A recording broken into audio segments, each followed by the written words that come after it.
Hello students, कैसे हैं आप सब।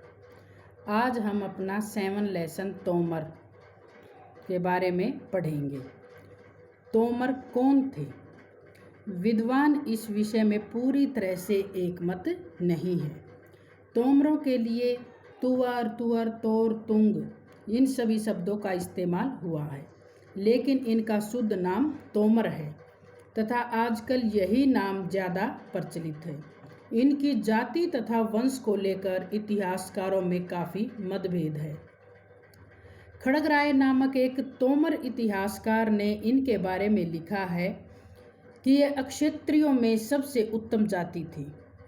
इस इतिहासकार ने इन्हें सोमवंशी अक्षत्रिय घोषित किया है और डॉक्टर के.सी. यादव के अनुसार 1631 ईस्वी में एक शिलालेख में भी इनको सोमवंशी अक्षत्रिय और पांडवों का वंशज कहा है। इससे संबंधित और भी स्रोत हमें मिले हैं। कुछ इतिहासकार इन्हें विदेशी बताते हैं, लेकिन उनके पास अपने कथन की प्रामाणिकता के लिए कोई ठोस सबूत नहीं है। इसीलिए ज़्यादातर इतिहासकार अब इन्हें सोमवंशी अक्षत्रिय ही स्वीकार करते हैं। तोमर वंश का उदय।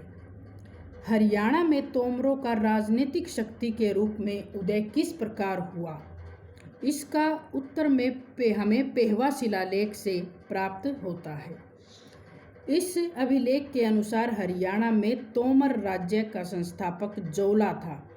हरिहर निवास, जो तोमरों के इतिहास के लेखक हैं, उसने कहा है कि तोमरों ने फरीदाबाद के पास अनंग प्रदेश पर अपना राज्य स्थापित किया था। इन्होंने जोला को तोमर वंश का पहला स्वतंत्र शासक बताया है, लेकिन इतिहासकार उसकी इस बात से सहमत नहीं है, क्योंकि पेहवा शिलालेख में स्पष्ट लिखा है कि जोला एक स्वतंत्र शासक नहीं था। एक तोमर वंशावली में जोला को 5वीं पीढ़ी का बताया है, यानी कि इस वंशावली के अनुसार तोमर वंश का शक्तिशाली सरदार अनंगपाल उससे 5 पीढ़ी पहले हुआ था। Doctor KC. यादव के अनुसार इस कथन को सही मानने से तोमर वंश की वंशावली सही हो जाती है। इसके अनुसार अनंगपाल ने ही दिल्ली को अपने राज्य की राजधानी बनाया था। उसकी 5वीं पीढ़ी में जोला नाम का एक शासक हुआ था। जोला अपने वंश का एक पराक्रमी शासक था। उसके नाम से मिली मुद्राएं यह संकेत देती हैं कि उसने दिल्ली के आसपास अपनी स्वतंत्र सत्ता स्थापित कर ली थी, लेकिन बाद में उसने नागभट्ट द्वितीय की अधीनता स्वीकार कर ली थी। उसके बाद उसकी कई पीढ़ियों के कोई सिक्के हमें नहीं मिले, जिससे यह पता चलता है कि वे भी किसी न किसी शासक के अधीन रहे थे। दूसरा ऐसा शासक आपृच्छ, जिसका नाम था, उसकी मुद्राएं हमें मिली हैं। इससे पता चलता है कि शायद उसने अपने आप को महेंद्रपाल नामक शासक से स्वतंत्र कर लिया होगा और वह भी इस वंश का एक प्रतापी शासक था। उसके बाद उसके उत्तराधिकारी पीपल राजदेव ने भी अपनी स्वतंत्रता को कायम रखा, क्योंकि हमें उससे संबंधित मुद्राएं भी प्राप्त हुई हैं। परंतु उसके बाद की 3 पीढ़ियों की कोई मुद्राएं हमें नहीं मिली। हमें हर्षनाथ शिलालेख से पता चलता है कि तोमरों का चौहानों के साथ संघर्ष हुआ था तथा चौहानों ने उनको हराकर अपने अधीन कर लिया था। चौहान वंश के उत्तराधिकारी गोपाल ने जब स्वतंत्रता प्राप्त करने की कोशिश की तो चौहान शासक नरेश सिंह राज ने उनको हराकर, जिससे वह उसकी अधीनता में ही रहा। हर्षनाथ शिलालेख से हमें तोमरों तथा चौहानों के बीच हुए संघर्ष का पूरा विवरण मिलता है। पीपल राजदेव समेत उसकी अगली 3 पीढ़ियां चौहानों के अधीन रही थी। आक्रमणों ने हरियाणा में तोमरों की स्थिति को काफ़ी कमज़ोर बना दिया था। तोमर वंश के शासक कुमारपाल ने इन आक्रमणों से अपने राज्य को बचाने की बहुत कोशिश की। उसने अन्य राजपूत राज्यों से तुर्कों के विरुद्ध मदद की अपील भी की। शायद उसकी यह अपील काम कर गई। राजपूत सेनाओं ने इकट्ठी होकर तुर्क सेनाओं को हरा दिया। इससे तोमर शासक को अपनी स्वतंत्रता प्राप्त हुई। उसके बाद उसके उत्तराधिकारी के रूप में इस वंश का महान शासक अनंगपाल द्वितीय गद्दी पर बैठा। उसकी मुद्राओं से पता चलता है कि वे जीवन भर स्वतंत्र शासक के रूप में काम करता रहा। उसने तोमर राज्य को व्यवस्थित स्वरूप प्रदान किया, लेकिन उसके बाद उसका उत्तराधिकारी तेजपाल निकम्मा शासक सिद्ध हुआ, जिसने गजनी के शासक इब्राहिम की अधीनता स्वीकार कर ली थी। इस वंश का अंतिम शासक पृथ्वीराज था। उसके समय इस राज्य पर चौहानों का अधिकार हो गया था। अब है तोमर शासकों का इतिहास। अलग अलग से हम जितने भी ये 12 राजा हुए हैं उनके बारे में पढ़ेंगे। हरियाणा में तोमर राज्य की स्थापना जोला नामक एक व्यक्ति द्वारा की गई थी। इतिहासकार उसी से तोमर वंश की वंशावली तैयार करते हैं। कुछ इतिहासकार अनंगपाल को इस राज्य का संस्थापक मानते हैं, जो जोला से 5 पीढ़ी पहले हुआ था। उनके अनुसार 8वीं सदी में उसने ही छोटे से तोमर ठिकाने की स्थापना की थी। Doctor KC. यादव ने अनंगपाल द्वारा स्थापित राज्य के लिए ठिकाने शब्द का प्रयोग किया है, लेकिन तोमर वंश के ऐतिहासिक साक्ष्य जोला नामक शासक से ही शुरू होते हैं। इसीलिए यहाँ हम जोला से लेकर तोमर वंश के अंतिम शासक तक का इतिहास जानने की कोशिश करेंगे, जो कि इस प्रकार है। पहला है जोला। साक्ष्यों के अनुसार 736 ईस्वी में जोला ने हरियाणा में तोमर वंश की स्थापना की थी। उसने अपने द्वारा स्थापित राज्य की राजधानी दिल्ली को बनाया था। वह बड़ा पराक्रमी शासक था। उसकी मुद्राओं से पता चलता है कि उसने अपनी स्वतंत्र सत्ता स्थापित कर ली थी। इससे पहले उसे प्रतिहार शासक द्वारा हरियाणा की देखरेख के लिए नियुक्त किया गया था, यानी कि वह प्रतिहार शासकों का एक सामंत था। उसने योग्यता से हरियाणा में अपने वंश के स्वतंत्र शासन की स्थापना कर ली थी। उसने लगभग 754 ईस्वी तक शासन किया, यानी कि 736 ईस्वी से 754 लगभग 19 वर्ष तक जोला ने शासन किया। अगला है वासुदेव, गंगदेव, पृथ्वीमल व उदयराज। जोला के बाद उसके 4 उत्तराधिकारियों ने शासन किया, लेकिन इन शासकों से संबंधित हमें कोई मुद्रा नहीं मिलती। इससे इतिहासकार यह अनुमान लगाते हैं कि शायद ये चारों शासक अधीन शासक के रूप में काम कर रहे थे। हमें साक्ष्य मिलते हैं कि इस समय बंगाल के शासक धर्मपाल तथा उसके उत्तराधिकारी देवपाल ने तोमर वंश के शासकों को हरा दिया था, और इन 4 शासकों के शासन का स्वरूप स्वतंत्र तो बिल्कुल भी नहीं था। ये इन्हीं के अधीन थे।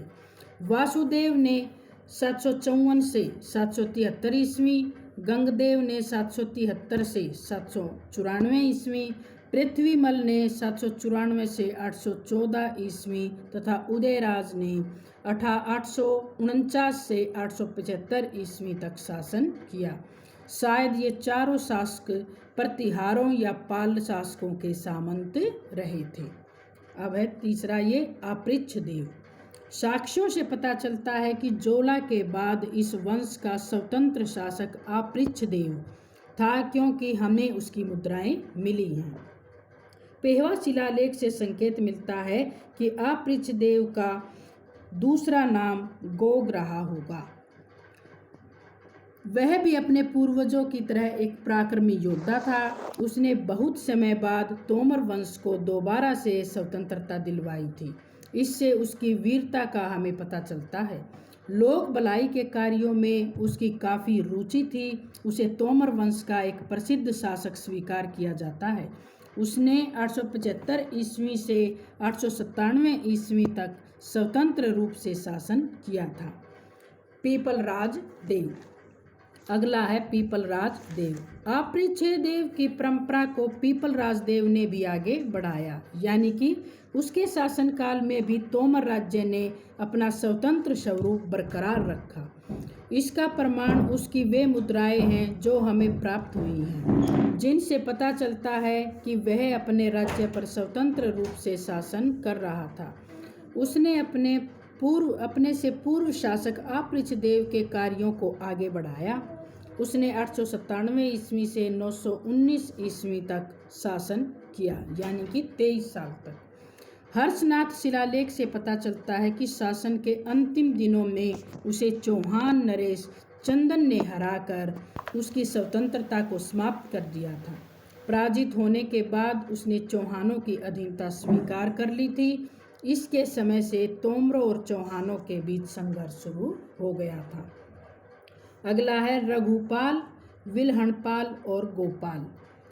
पीपल राजदेव के अगले 3 उत्तराधिकारी अयोग्य सिद्ध हुए, क्योंकि वे अपनी स्वतंत्रता को कायम नहीं रख सके। इन तीनों तोमर शासकों की कोई मुद्रा हमें अब तक प्राप्त नहीं हुई है। इससे यह पता चलता है कि शायद इन्होंने अपनी स्वतंत्रता खो दी थी। हर्षनाथ शिलालेख से स्पष्ट संकेत मिलता है कि इन शासकों को चौहान नरेशों ने हरा दिया था और अपने अधीन कर लिया था। तोमर शासक गोपाल ने अपनी स्वतंत्रता के लिए कोशिश की, लेकिन चौहान शासक सिंहराज ने उसको हराकर अधीनता के में रहने के लिए मजबूर कर दिया।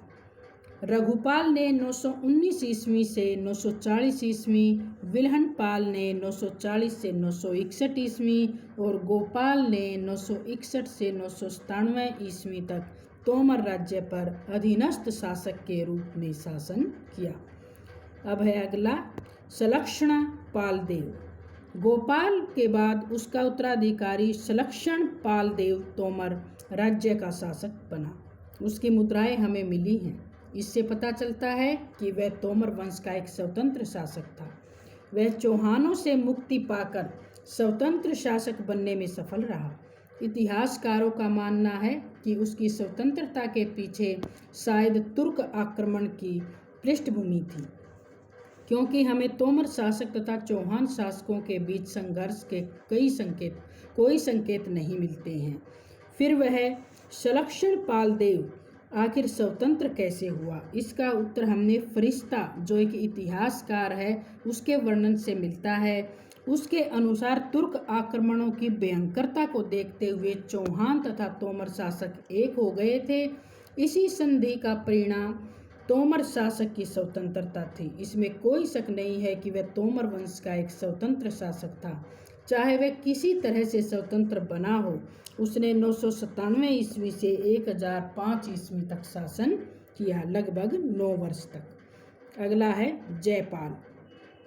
समसामयिक स्रोतों से पता चलता है कि सलक्षण पालदेव के बाद जयपाल उसका उत्तराधिकारी बना था। उसके समय तुर्क आक्रमण अपने पूरे शबाब पर थे। उनके भयंकर आक्रमणों ने पूरे हरियाणा को रौंद दिया था। 1005 ईस्वी में जयपाल तोमर राज्य का शासक बना। उसने अपने शासनकाल में तुर्कों के आक्रमणों की भयानकता को देखा था। अब तुर्क आक्रमणकारी दिल्ली तक पहुंचना चाहते थे। इसके लिए उन्हें हरियाणा से ही गुजरना पड़ता। इसीलिए तुर्क आक्रमणकारी पहले हरियाणा पर अपना अधिकार करना चाहते थे, और इसके अलावा तुर्क आक्रमणकारी हरियाणा के पवित्र स्थल थानेश्वर के महत्व को भी अच्छी तरह समझते थे। थानेश्वर को बच्चों आप जानते होंगे, जो हर्ष की राजधानी था, कुरुक्षेत्र जिले में, हरियाणा में। इसीलिए वह इस पवित्र स्थल को लूट कर बर्बाद करना चाहता था, क्योंकि वह बहुत ही आर्थिक रूप से समृद्ध थी। तोमर शासक जयपाल इस बात को से अच्छी तरह जानता था कि एक न एक दिन उसे तुर्क आक्रमणकारियों का सामना करना ही पड़ेगा, लेकिन उसने अपनी सैनिक तैयारियां शुरू कर दी थी। इसके अलावा उसने अन्य पड़ोसी राजपूत शासकों को भी एक मंच पर लाने का बहुत ही सराहनीय प्रयास किया था। वह जानता था कि गजनी शासक महमूद उत्तर भारत में थानेश्वर तीर्थ स्थल को तबाह कर देगा। तोमर शासक जयपाल की शंका उस समय सही साबित हुई जब महमूद गजनवी 1009 ईस्वी में विशाल सेना के साथ थानेश्वर पर आक्रमण करने के लिए गजनी से चल दिया। हरियाणा का तोमर शासक इसके लिए पहले से ही तैयार था तथा अपनी सेना लेकर थानेसर के स्थान पर आ डटा। तोमर शासक जयपाल की सैनिक तैयारियों को देखते हुए महमूद गजनवी को पीछे हटना पड़ा। महमूद गजनवी को हरियाणा के नारायणगढ़ से ही वापस लौटना पड़ा। वह उस समय इससे आगे बढ़ने का साहस नहीं कर सका। वह बिना लड़े ही वापस गजनी चला गया, लेकिन जयपाल को पता था वह इस अपमान का बदला लेने वापस जरूर आएगा। इसीलिए उसने अन्य राजपूत शासकों से धर्म के नाम पर एक होने की अपील की, लेकिन वह इस प्रयास में भी असफल रहा। उसने अपनी सैनिक तैयारियां पहले से भी ज़्यादा बढ़ा दी थी। 1014 ईस्वी में महमूद गजनवी ने विशाल सेना के साथ दोबारा से थानेश्वर पर आक्रमण कर दिया। यह उसका हरियाणा पर दूसरा आक्रमण था। दोनों के बीच 1014 ईस्वी में थानेश्वर में भयंकर युद्ध हुआ, जिनमें तोमर शासक जयपाल की हार हुई। महमूद गजनवी ने इसके बाद थानेश्वर में कत्लेआम मचा दिया, पूरे शहर को वीरान बना दिया। इसके बाद जयपाल ने 1021 ईस्वी तक शासन किया, लगभग 17 साल तक। तो बच्चों, ये हमने 7 शासकों के बारे में पढ़ लिया है। आगे हम दूसरी वीडियो में पढ़ेंगे।